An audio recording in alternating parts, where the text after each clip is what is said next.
Welcome back to Realistic Progression 1 release version. Now, okay, so we have got to get some new engines today. We have research and development. It's just completed for our 956 Fighting 57 orbital rocketry. We've still got other things to go. I have done another suborbital flight. It seems that I can't send the scientist up for some reason, on their own anyway. The engineer can, but the scientist can't. So I had to send the engineer, a pilot up. But it gets us around 30 grand every time, so it's doable. And it's also still available, so I can take another mission and get another 30 grand, which I'll probably do. But I'll do that off camera. So yes, here's the node that we actually really want, and there's a lot of stuff in here, and of course each of the stuff that we actually want is really expensive. AJ10 series early isn't too bad. Okay, LR89s, LR105s. What I want is the AJ10 stage. Definitely, that has to be done. That is an upper stage engine. It will need ullage, so basically we're going to need separation thrusters or something to push it away, and then it'll start firing. However, it's going to need its own avionics stage as well. And if we have a look in here, we have a look at how long it can actually last, because there are multiple. We need to see which one this is by default. So let's just purchase it and get started. So you'll see it has very different variants of the models. So there's different, well, they all kind of look different. Obviously that looks more, looks more like a Kerbal version, and then there's more realistic versions. But for now, I'm not going to worry about the looks. We are, however, going to also need other. So we can also look at a new main stage engine. We may have an RD103. Let's actually just quit out of this interface and go via the VAB. We may have an RD103 upgrade. I need to check that. If there's an RD103M, that would be great. So to get started, I'm just going to load our manned, well, not a manned craft. I don't want to necessarily accelerate that too much. Why don't we just grab this Orbiter 2 solo thing? This is an example craft that happens to have the RD103 engine at the bottom. And then I want to see if I can purchase it. Yes, the RD103M is available. Rated burn time is 2 minutes 20 versus the current one, which would be 2 minutes 10. So an extra 10 seconds. And let's just switch back to the RD103M. So we have currently 3774 vacuum delta V. If we change this 3775, okay, but it should have increased thrust. Let's just change back and forward. Yes, it's slightly better at thrust essentially, so that is fine. We just want to empty the tank and refill the tank. Yeah, still 3775, that is fine. So we can use the top level RD103 engine now. However, we're not going to look at an existing rocket because that new AJ10 stage is available. So to get that started, let's just put the minimum size upper craft that we, well, the minimum size final stage that we can. Let's just say it's a sounding rocket payload, and just shove something that's really simple onto it, like a solid rocket booster. We've done that before, so there we go. And then a separator. So this is the final decoupler, if you like, the final stage. This will just go wherever. We don't really know anything about it, so that's absolutely fine. And that's about okay. So let's just call this AJ10 prototype. Okay. And then behind this, we're going to need to put in some tanks. I don't think we got new tanks. They will be good if we get tank 3. Tank 3 available? Tank 2? No tank 3 yet. Fine, tank 2 it is. And let's just increase the size of this. Let's go to 1.5 and a couple of meters. And let's just see. We can obviously reshape this later. So our engines need to go in. AJ10, which is up here. I fancy this sort of, this particular model type. Looks somewhat realistic. And then we're going to be able to select here. So, yeah, the AJ10 is UDMH fired. And this has, well, it needs to be pressurized tank. UDMH. Okay. And let's take a look at the stats for this thing. So AJ10 series early. AJ10 early. Doesn't tell me which one. I'm just going to go into the engine menu. AJ1037 is the first one, with a whole bunch of different ones that we actually get much better. So Rated burn time is 1 minute 55, so we need to size the tank appropriately. So this currently has 5 minutes of fuel. So perhaps a little bit large. Let's bring its diameter down. The later versions of the AJ10 do get up to the high minutes, so that is something you're going to need to design for later. So yeah, but 1 minute 55 it is, but 2 minutes is pretty good for an upper stage. So we can bring this size down. It's probably the diameter that will make the most difference. There we go. So 2 minutes 47. Wow. Okay, so that's quite a small tank, but it probably means we can fit it in an upper stage. And of course we can reshape that so it can be something else other than just a blank cylinder. We can just change that across to something like a fillet cylinder, which looks a lot more realistic to an actual tank.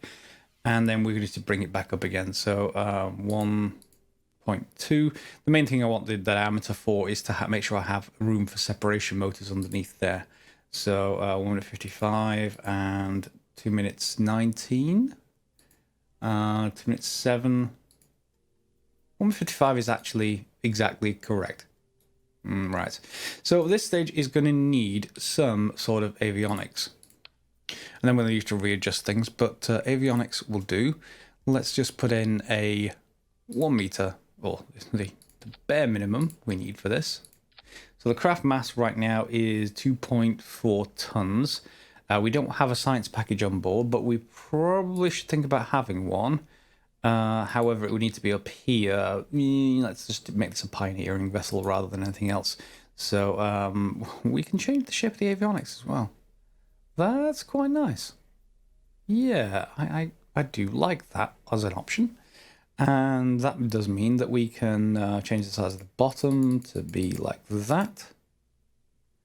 And then bring down the length, of course. We don't need very much tonnage at all. If we don't have any other configurations for that avionics yet, and we can't bring it below 10 tons. Yeah, well, why can't I bring it below 10 tons?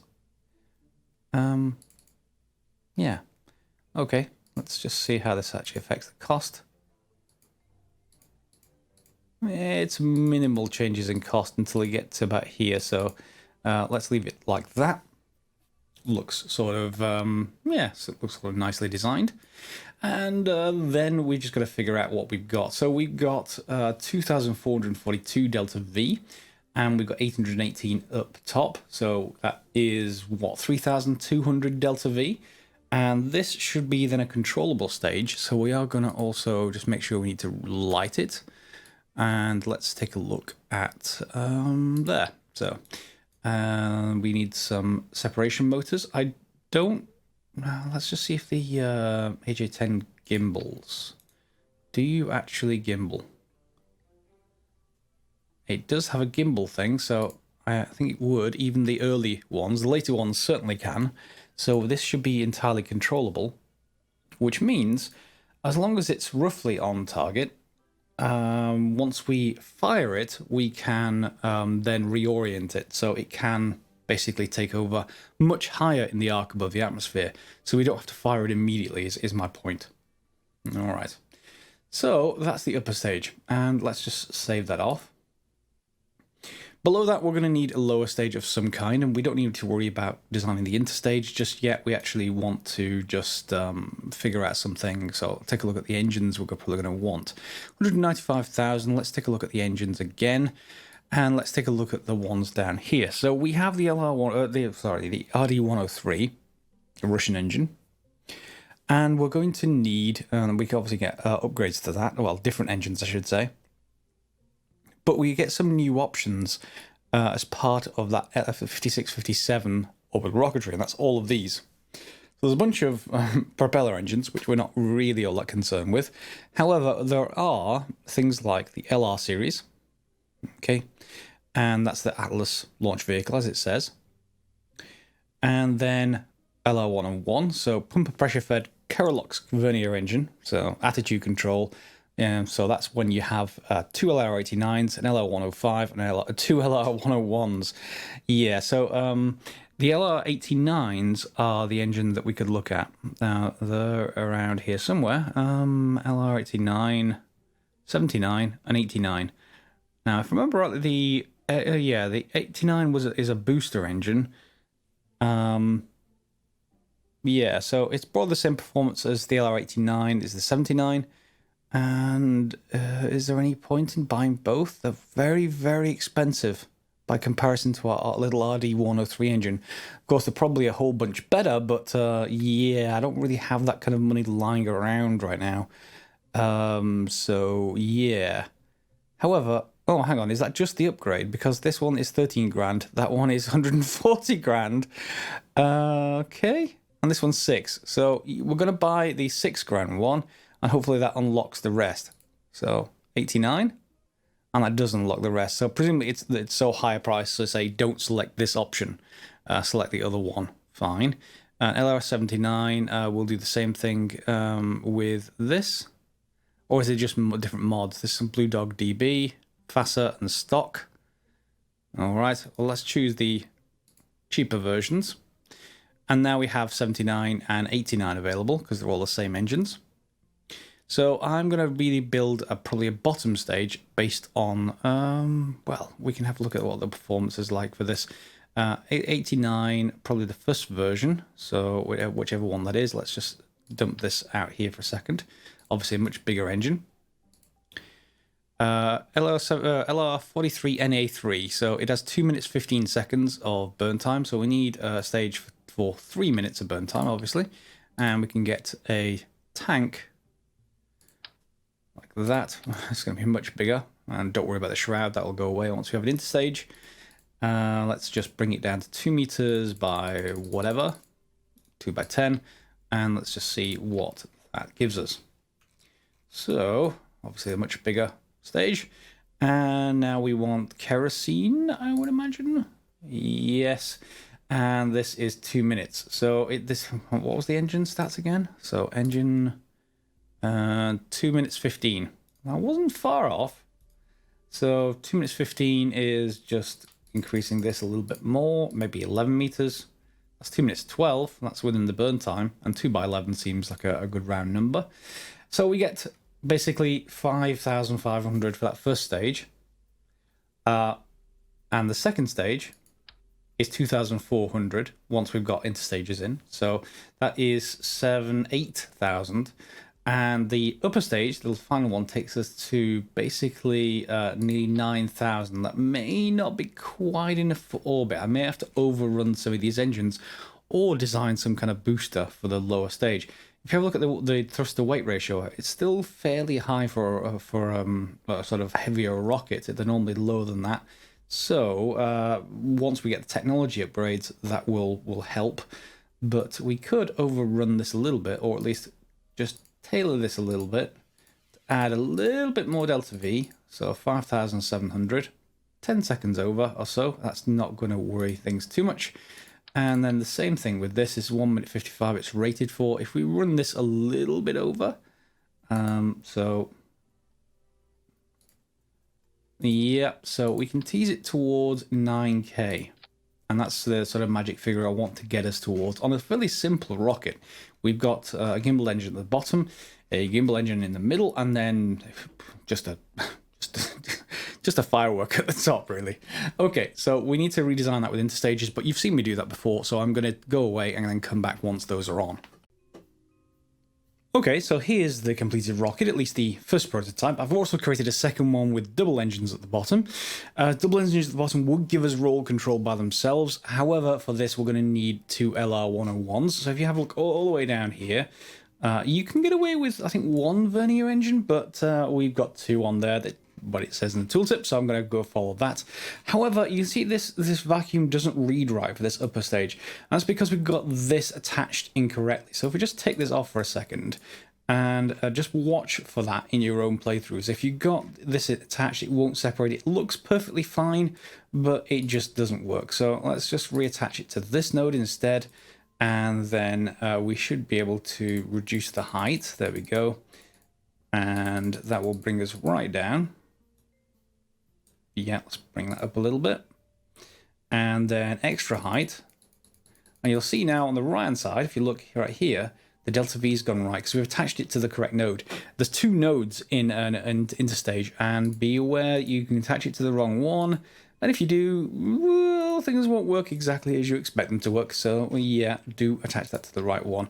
I do tend to do that every season, or every time I play through this. And yeah, so we need to just increase the height of that again, and everything should now be okay.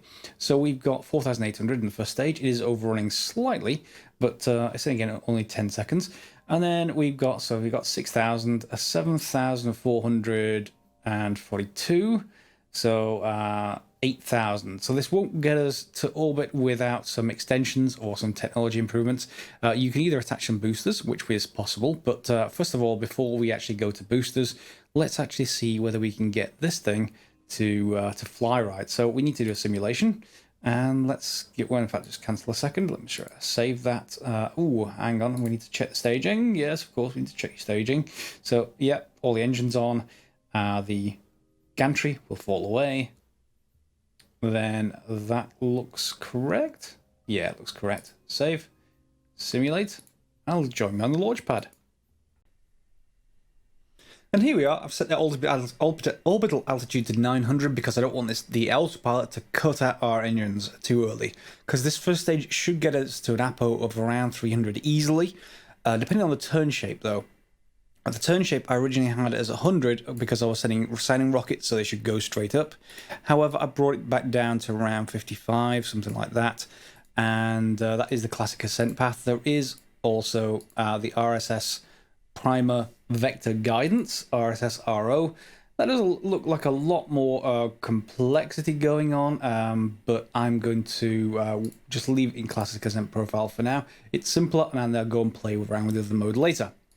So, engaging the autopilot. This, because it's going to be loud, so I'm going to move this far away.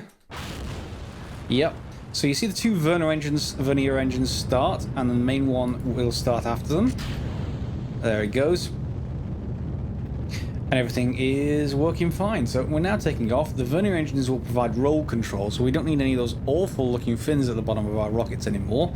And this should get us to go wherever we want to. In this case, it's going to accelerate a little while. It's going in vertical ascent mode. It should go into gravity turn. There it goes. It's gone into gravity turn mode, and it's starting to pitch over. Now this should end up going quite flat in the atmosphere, so it is going to go fairly fast. We're not going to punch through the atmosphere and out into space and then turn. This is going to be much more realistic now that we're into sort of larger rockets and more realistic ones. You'll notice that all of these are draining at the same rate. The vernier engine is basically running off the same fuel. It's just like a small rocket engine that is attached to the same fuel source. So it also then allows us to control roll because of it. The upper stage AJ10, I think, also may need a vernier. I don't remember. In any case, I need to actually check that. But for now, we are heading up, so let's join me again once we're up to stage separation for stage burnout. And here we are approaching Miko, so yes, you can see from the top, our APO is already up at 200 kilometers or so. We are going quite flat already, and this is quite normal for RSS in the larger rockets. We do need to go a lot more sideways than we need to go up, so yeah, here we come. And it's going to burn out. And we're going to be pointing roughly at the horizon, but let's, for now, we're above the common line, so let's just try the separation. So there's the separation. There's the thrusters, and there's the main engine. Now I may need to reduce those thrusts because that was quite quick, and I don't necessarily want to do that. So yeah, I still have autopilot on though. I should have turned that off and steered manually. However, the autopilot is going to get us fairly close. It's going to continue going like this, and you'll see our periapsis start to come up. So I think our record for periapsis was like minus 2k or something like that. We actually want that as close to possible as to positive, of course, and we'll see how it will go. However, we do have a controlled upper stage now. This thing doesn't need spin stabilization, and we should be going. So I've got another 1 minute 40, so I'm going to cut forward so you don't have to watch that. And here we are approaching the second stage cutout. We're about to run out of fuel. So this is at minus 3.5 now. And yes, it's not as good as the other ones we over-designed, the huge ones with boosters on either side, but we haven't got to boosters yet. This is a much simpler rocket. And of course, now we are just drifting. Now we still have control over this, and you'll see the time to Apo is 3 minutes away. And we want to fire this last stage as close to apoapsis as possible. So because it's going to be near instant. This has only got 4 seconds of fuel in it. It's got quite a lot of fuel. So obviously we're watching for this prograde vector to come onto where we're actually pointing to. And we'll see where we go from there. We have got one milestone, it looks like. So uncrewed speed record of 5,000. We will get 7,200 for that. That almost pays for the craft. Well, it won't pay for the launch cost as such, but that'll be good. And then, let's see, apoapsis. I'm going to cut forwards a couple of minutes, and then we'll fire the last stage. Okay, so the autopilot's disengaged. I've gone past the apo. But I can't actually fire the staging. It's not letting me fire.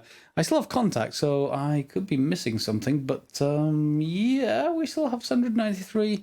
It's just not letting me separate. That's annoying. In any case, we've tested the first couple of stages, and this will do just fine as it is. So that is going to work. We can have a look at playing around with the lower stage, however, to see if we can get more performance out of this thing. So first I want to see what the performance difference between the LR89 and LR79 is, and that is 4809 right now for the 89. The 79 is around here, so I want the same model sort of variant if we can, which is the 89 one that I've gone for. It's the one with the red tank, so that is the Blue Dog one. So if we get to the 79 from Blue Dog, there we go. So a little bit different. So let's just increase this height a little bit more. Couldn't see the engine last time. So 4809, okay, and 420. Does that have a different ratio though? Remove tanks. Yeah, there's 2 different options I've got here. So let's just choose one of them. 4790. Okay, at 1.45. So yeah, 1.45, and let's put this back. Remove all tanks. So that's a much more performant engine, I think. Yeah, and so we'll use that one. So yeah, that is the single engine variant. We can also look at the double engine variant, AJ10 Prototype 2. It's obviously more expensive, and it's also bigger. It's very big. It's 80 tons, but it does have 2 of the engines at the bottom. Now, if they have gimbal, then that will actually help. Do we have gimbal on this? Do we see here? Just need to double check, otherwise we need to put verniers on it. Vectoring range 5, so they should be able to do their own roll control if we have 2 of them. We'll see. And then upper here we have that same problem I had before, so I need to just reattach this and bring down the height to basically accompany that, and increase the height up here. Otherwise, the stages are pretty much the same. So we've got 7.6, 8.8. So we're approaching 9,000 now with 2 engines on the bottom and 1 on the upper stage. We'll see how well this flies by comparison to the other one. We are, however, going to need to bring down this the amount of fuel that we have in here to get it onto the pad and out of the VAB. And that does need a structural tower. I've switched across to the faster ones. I do quite like these.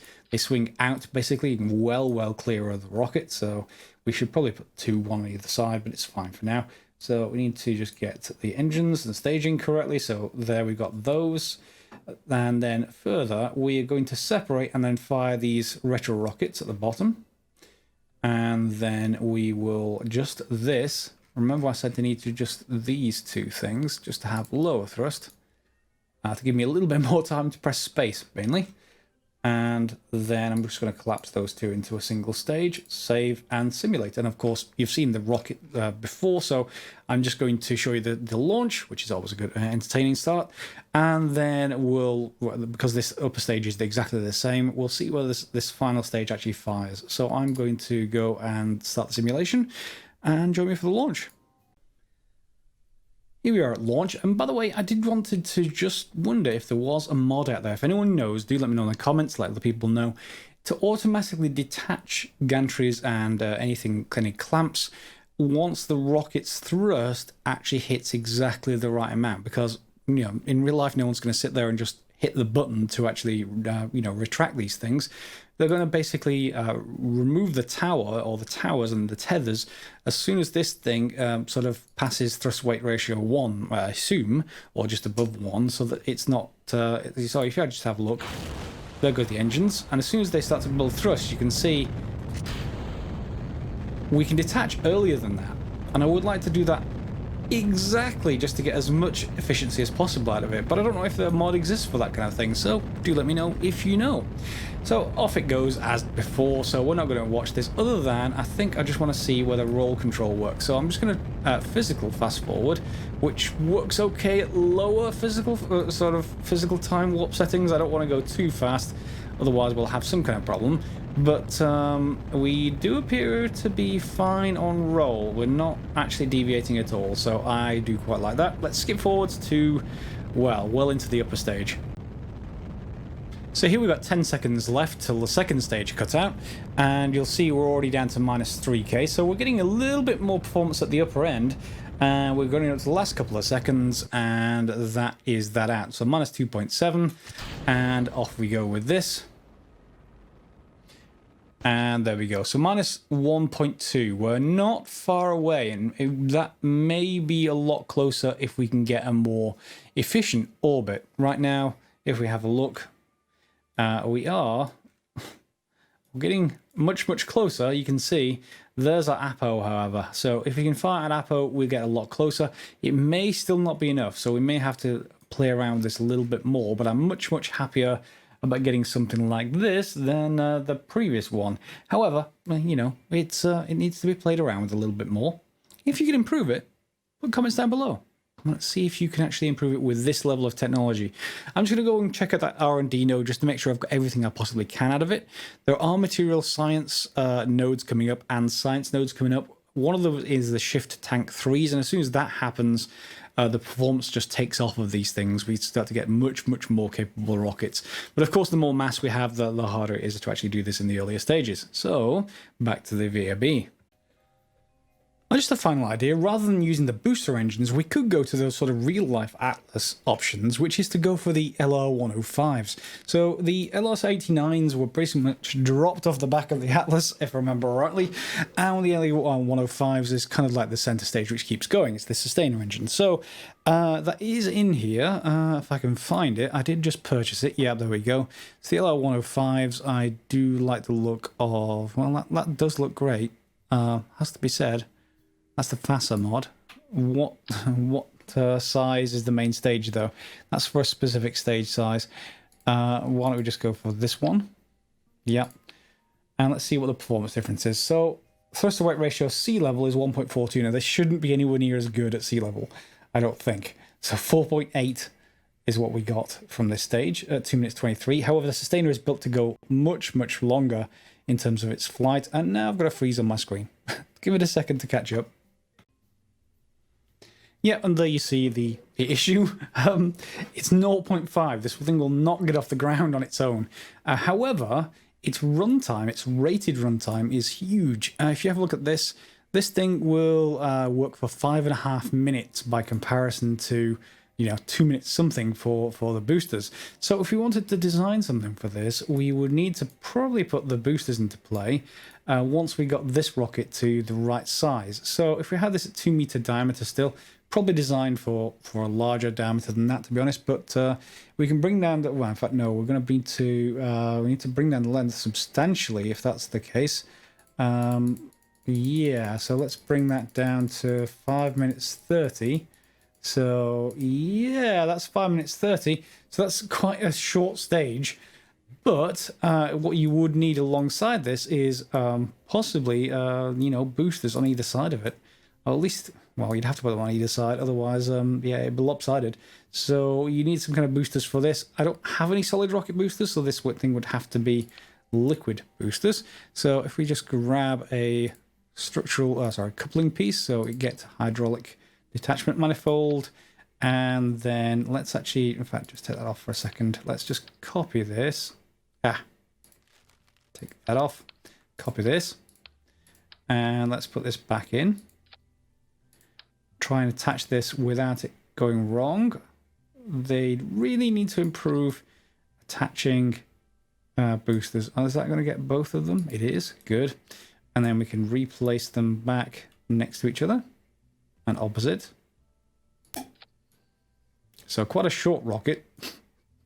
And then we can remove the LR105s. In fact, what happens if we don't remove the LR105s? Does it actually still not get off the ground? Those are the two engines. We want basically all of them in that first stage.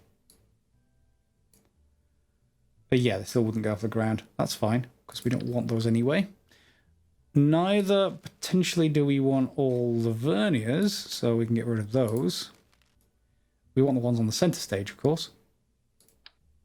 And then we can replace the LR89s still. And then all three of those would fire. We want the verniers firing as well. And now that will get us, well, this should be a split stage. So these need to be a different size to be able to do that. So I potentially want tanks on top, but let's actually bring down the size of these slightly. Or maybe not. Maybe you just need to increase the length. Okay, and we'll just empty... Oh, these don't have anything in them right now. So let's bring it back to the same size again. 9.2. And kerosene liquid oxygen. Okay. So we're going to get off the pad and at 1.49, which is comfortable. We do need nose cones for these things, but we have procedural nose cones, which actually are pretty straightforward to actually attach. There's a procedural nose cone. They need to be increased in size, but you get the idea. Okay, and so we should have 1.48 lifting off. By the time that separates, a good couple of minutes later, we now have thrust to weight ratio of... Well, presumably, it says 0.74 sea level thrust, but presumably at that point we're more towards 1. And if we are towards 1, then that will, you know, continue to be pretty good. And what happens, what's its maximum? If we take these, let me just save that for a second. Save this, take these off. Its maximum... It will be, so let's just reduce the amount of fuel so that we get to that 1 minute 50 seconds less. So 3 minutes 15 is what we're looking for. 3 minutes 10. So it'll be 1.12 if we're not anywhere near sea level. So it is going to take over. Whether that's good enough, I don't know. However, we can give it a try. Why not? It's worthwhile checking all of these different options. There we go, and I'll just reconfigure the staging and we'll see if we'll launch. It's 82 tons, so I'm going to have to do the usual thing of reducing the amount of fuel. Okay, so this should take off, should work. However, the problem with using sustainer stages like this is because of the low thrust to weight ratio when they take over, when they first start, they're going to be going and thrusting all the way up towards apoapsis, and you've got to be careful just flying a normal turn shape like this, that it's basically going to have problems because, let's just remove the automatic altitude turn. What's going to happen is the booster's going to fall away, the main stage is going to keep going, however, it hasn't got enough thrust to actually keep the apoapsis ahead of it. We're going to pass the apoapsis if we're not careful, and that means we're going to start heading down towards the atmosphere again. That's sort of fine, but not in the first stage. We want the first stage for that to keep ahead of it. The second stage, or rather the third stage, I guess, if you count the two boosters, the first one, the AJ10, that we may have to pitch up and it may go past its APO, but we want that to happen only when we get to the AJ10 stage, not when we get to this stage. So we need to play around with the altitude turn a little bit to try and get something far more acceptable. So I guess we're going to have to play around with that and see how well it actually goes. So the final flight path angle, I actually want to leave that quite high. I'm going to leave it at 15. It's going to be pitched up rather than pointing directly at the horizon. That should mean that we're going to have a higher APO than we would normally expect. And then we got a choice to when to start the turn and when to end the turn. So I'm going to just bring that down. Well, in fact, maybe bring that a little bit down. But I don't need to worry about that too much. It's the end altitude and the final flight path angle I actually want to change or try to change. So I'm just going to change these up a little bit and let's see how well this actually goes. I'm also going to zoom out because this is really, really loud when you have 3 of those engines going. So let's bring that up, engage the autopilot, and let's fire the engines. Even now it's loud and then this far away, but let's take off. So I had to also increase the size of the avionics up at the top because we just needed it. And let's see how well this goes. So we have quite a lot of delta V on this rocket now. And MechJeb should be taking over at this point. It is. It's starting to tilt over. So off we go. And we're going to be able to, let's just basically physical time walk forwards. Until we get to, in fact, yeah, physical time walk forwards until we get to first stage, well, the booster separation, I should say. That's not going to take very long. In fact, what we'll also do is get MechJeb to auto-stage it, because we should be fine on that stage for MechJeb. It's just the later stages where you have maybe a bit of an issue, but let's keep going. And in it comes. So 2 seconds, 1 second, cutout, separation. Both of those are dropping away, clean separation, and up we go towards main engine cutout, hopefully. Let's see how well this goes. You'll see we're already going above this line. That's absolutely fine. I don't really care much as long as you see our time to APO. I don't want that to come down too much. I want this time to last longer than this one. And right now, sorry, I want this time to last less than this one. Right now, that's not the case. Hopefully, as this empties, it will get more and more thrust. Thrust to weight ratio, and we'll stop this APO timer coming down. You see, it's already slowing down. But we'll see how well it goes. So I'm going to tap fast forward and bring you back once we get a little bit closer.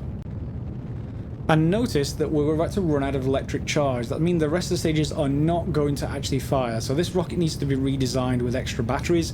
That is nowhere near enough. We don't have any generator on board that will actually give us more electric charge. So now this rocket is effectively dead. Failed. But that's a good point to the end of the episode. Once we get some more battery power in this, we'll be able to see. You'll see that time to APO has almost stopped, while our continuing, obviously our fuel is still counting down. So let's see what happens as we we can't actually normal fast forward because we're in space, but we can physical fast forward. There we go. And you'll see our engine will bring us to a point. There we go. Our time to APO is starting to increase again, and that's at 15 degrees up angle, if you like, from horizontal. And that's continuing to increase. Now at this point you could change this final flight path angle to bring it down to 0, etc., but we have no electric charge. And well, MechJeb just apparently tries to get this to work, but fails. We have no electric charge in this thing, so I'm not sure if we even fire. However, to get to orbit, we need to carry on with the same kind of approach, tailoring this towards this rocket. These stats will be individual to each rocket that you build. However, we'll see how well it goes. So next episode, we should be reaching orbit. This rocket is probably capable of doing so, if not some modifications from your feedback. And there's our first stage behind us. So if you enjoyed it, give us a thumbs up, and we'll be getting to orbit pretty soon, I think. Now that we have these increased engines, it's just a matter of creating the right set of stages and the right parameters. We need a battery, and that's that. So yeah, give it a thumbs up if you enjoyed it. Click on the bell if you want notifications of more of these episodes. More importantly than everything, leave comments down below, and of course, we'll see you next time for some more RP1 release. As always, guys, thanks for watching.